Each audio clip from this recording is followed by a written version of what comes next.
This segment brought to you by Kansas Regenerative Medicine Center. Your stem cells, your health, your life. Good Wednesday morning. I'm back in my kitchen this morning, and I don't know when I have been more happy to see the sunshine. It is just so welcome. It's like winter just dragged on forever and would not let go.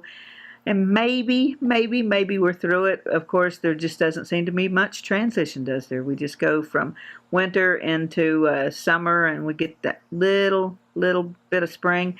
I had lilacs on the bushes for the first time this year since I've been here.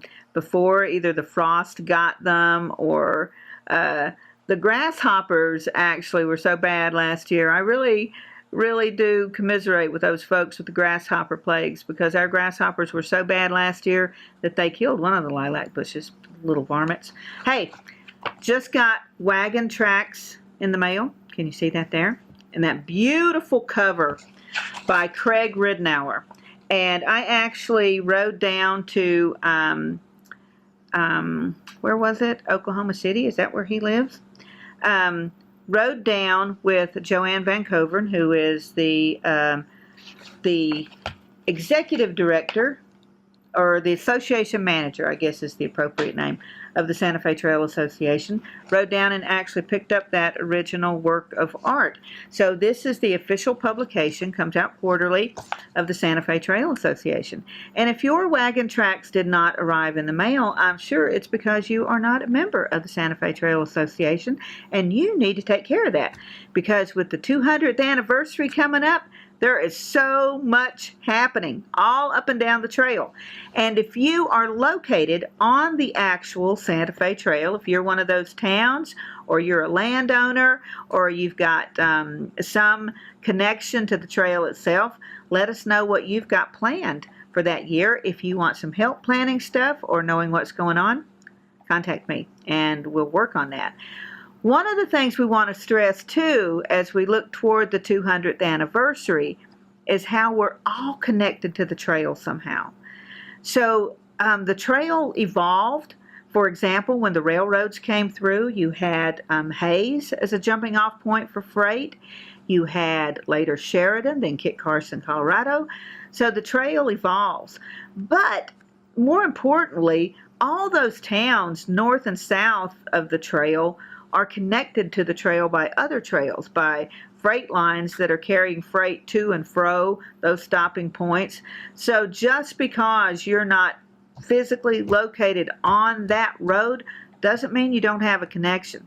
So we're looking at the 200th anniversary and making all those connections to all the other places and learning how your community was probably very connected to the history of the Santa Fe Trail.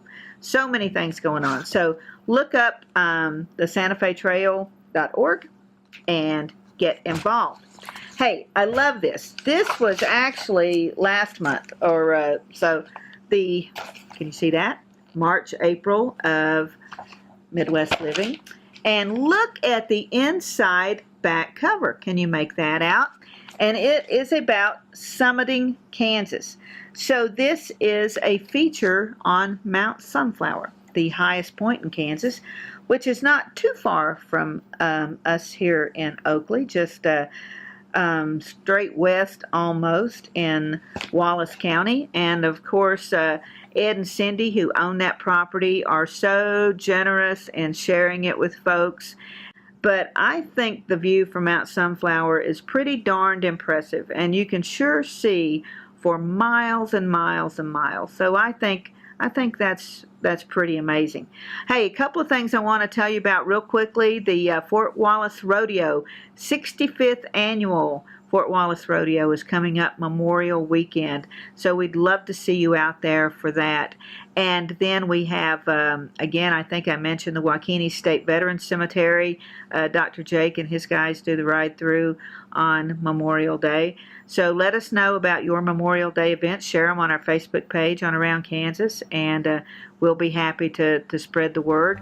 Wherever you are in Kansas, we want people to visit around Memorial Day. We got a great show this morning, so glad you're with us.